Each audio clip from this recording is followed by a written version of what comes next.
Enterprise TV, a tradition of truth.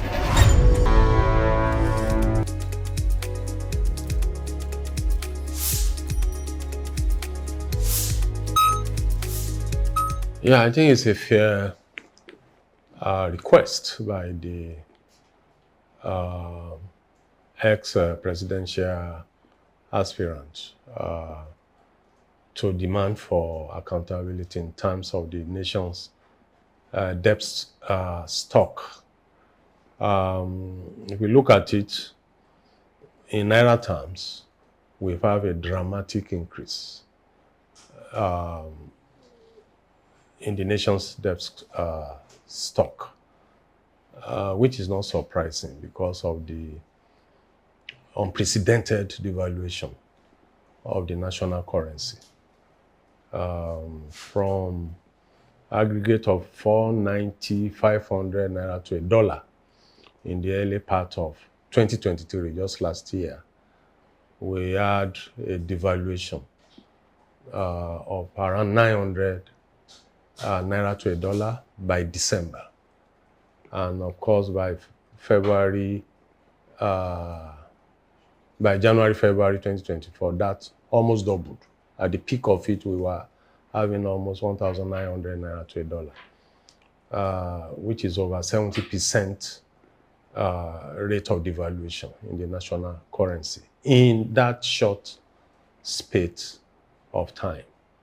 So that automatically means that in Naira terms, the debt cost has more than trebled. Whereas in dollar terms, there was, you can say there was even a slight reduction, I think, in the debt stock, mainly because they were no longer, at least in the first few weeks of the so-called removal of petroleum subsidy, government didn't require so much to buffer up the price of fuel, though they are now even doing more. They are now even subsidizing more now for the same reason, because Naira has been devalued. So it means the importers of fuel need more Naira to import fuel. And if they were to sell to me and you at the rate at which they import, nobody will be able to buy fuel again. So government is still subsidizing at even bigger rate. But initially, there was a buffer, and that probably accounts for why there was that slight decrease in the foreign exchange value of the debt stock. But it doesn't feature the fact that the debt stock has actually almost trebled, reflecting the inflationary spiral as a result of the gross devaluation of the Naira, which itself is a consequence of the Tinubu administration's fiscal policies. For me, actually, I think the implication for local production, for the capacity of the local economy to add value, and also for wages and earnings are really what are very important, because when you have that level of devaluation, it means also that incomes, that what people earn, has been devalued by over 70%. So what you could buy with your 1,000 naira, you may need as much as 3,000 or 4,000 naira to buy now. And everybody can see it, from the price of tomatoes to bread, which interestingly has recorded even lower rate of increase in price than the tomato, which are locally produced. That is a curious economics, because you expect that the price of locally produced goods will not be too much affected by the inflationary spike or the Naira devaluation, because they are locally produced. You don't need dollars to produce tomatoes. You don't need dollars to produce a lot of the food that we eat, cassava, gari, and all of that. But unfortunately, the rate of increase of this basic staple food has even been more rapid than some of the stuff that are actually imported. People have attributed that to insecurity in the countryside, in the rural areas, because people can't go to farm safely.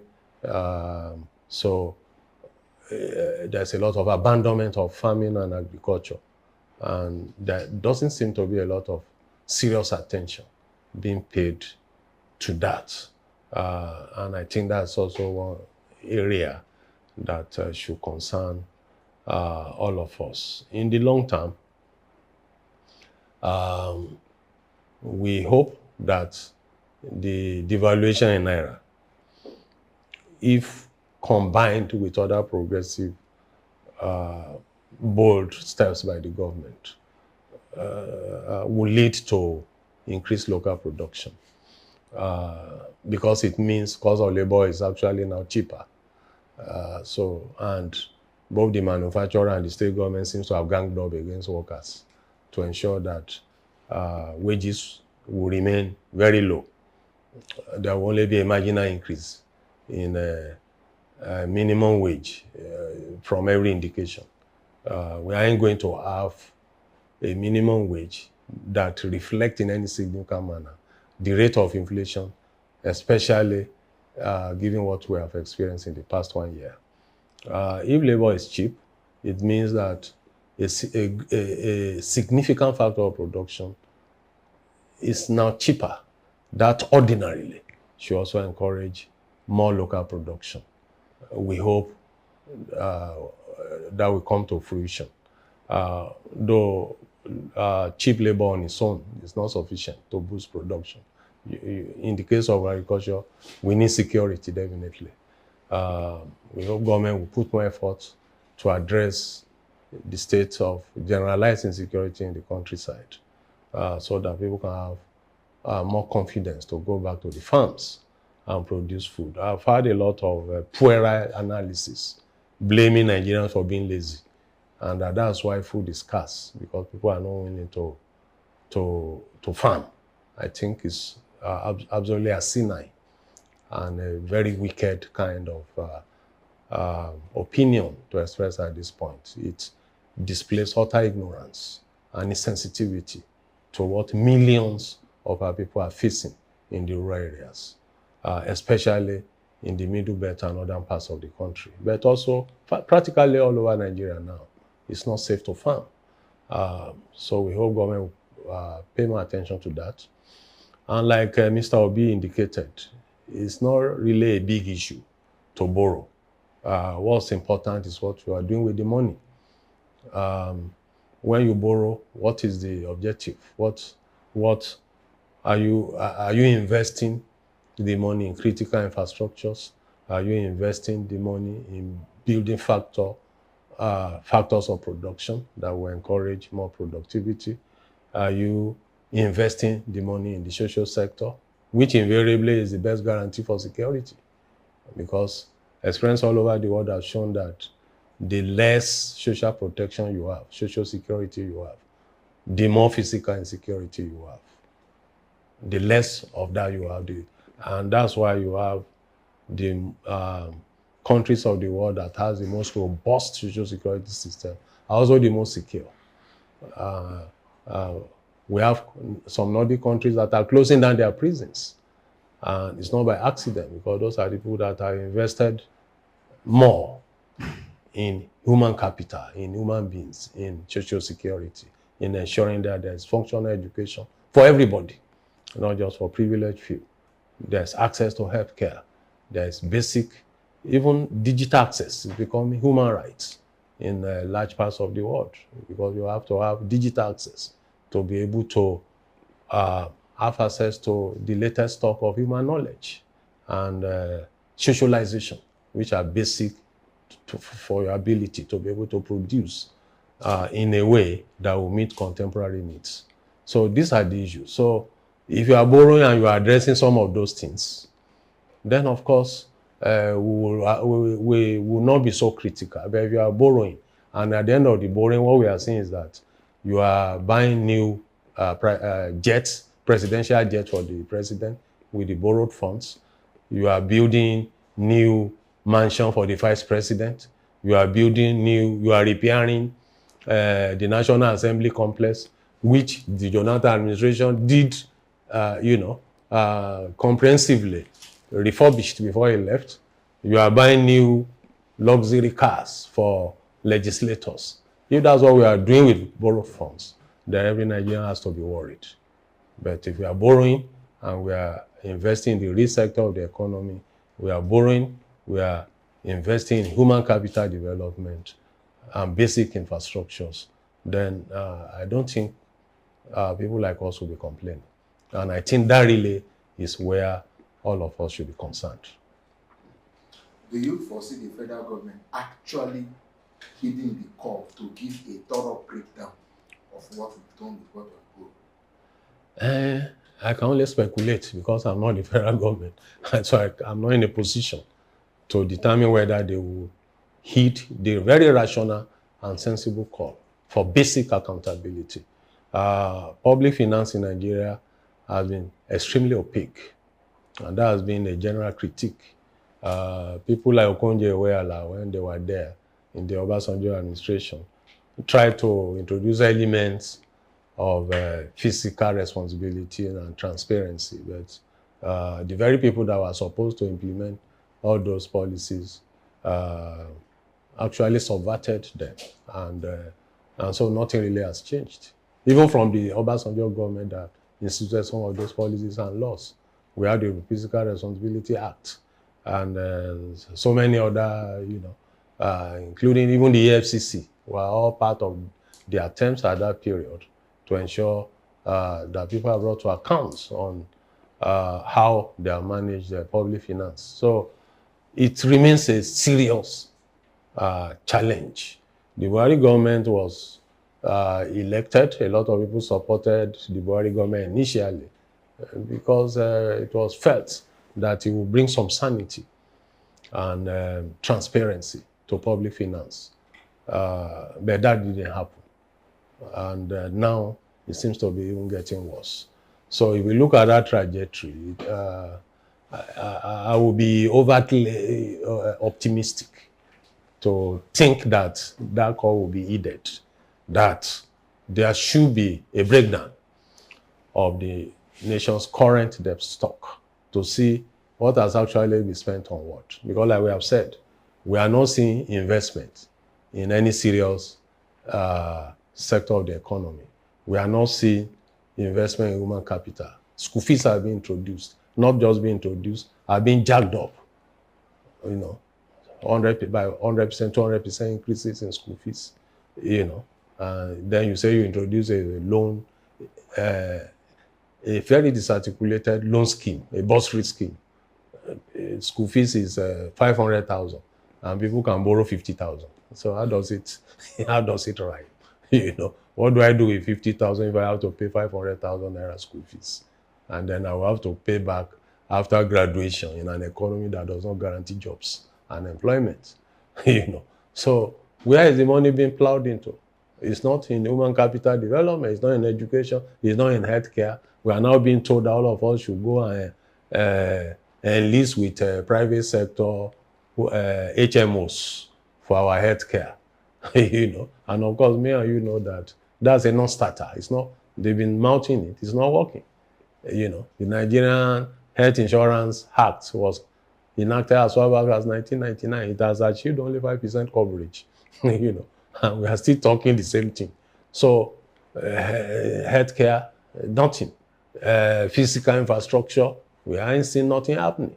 We only see expression of interest. They say they want to build more railways, they want to build more roads, they want to do Lagos, Calabar, and all of that. It's all a lot of motion, but we are not seeing any serious, concrete movement forward in all those areas. And more importantly, we ain't seeing any paradigm shift in the management of the security system. And like we keep saying, addressing Nigerian security problem right now can only be a mix. It can't be about the stick alone. And they have been wielding the stick. It hasn't yielded any results. It has to be a mix of carrot and stick. We have to address the human dimension of this crisis. You have to address why you have so many millions of street children in certain parts of the country. Because the militant, the terrorists are drawn from that army of completely, antisocial young people, born on the street, grew up on the street, socialized on the streets. So anybody with something wrong with his brain will easily mobilize from that army and cause mayhem. And that's what has been happening. What are we doing to address that? So you can only have a mix of concrete program to address the human dimensions of the security problems and also the criminal dimensions. And like somebody once pointed out, a former security chief, I think a retired commodore, he made it very clear that our security agencies know the high-level drivers driving insecurity in this country, funding insecurity in this country, importing the arms. I understand some billion naira worth of arms has just been pounded in Rivers State. That can't be me and you, An AK-47 doesn't cost 10,000 naira, So it's these powerful people that are fueling this thing. The security agencies know them, but they do nothing about it. So we are in concrete motion in the right direction. And that for me is actually was seriously worrisome. Perhaps even more than the fact that the debt stock remained bogus without any apparent and we can't see where exactly the money is being spent on. So it will be difficult for me to think that that call will be heeded, that there will be a breakdown. Well, I don't know what they want to break down. If you are investing in people, it's obvious. When Jakande was governor of Lagos and was building schools, everybody could see the schools. He was building houses, we could see the houses. He was building water works to provide water, and we could see the water works. And we can see that the taps are now, water is now running on the taps, and so on and so forth. I was in a program in Unila recently, and I was shocked when a top government official informed the House that it was the Jakande government that, built 24 water treatment plants. And that since then, nobody has invested in water treatment plants, and we have only 2 left working in the whole of Lagos State. So if you invest in these things, we will know, we will see it. You don't even need to make noise about it. You don't need to write billboards. So tell us what you are doing. We will see it, we will feel it. And of course, people will appreciate it. And that's why we're still talking about a Jakande going up till now, decades after. So these are actually critical issues I think Nigerians should be concerned about, so that we can bring the necessary pressure to bear on this government to do the needful.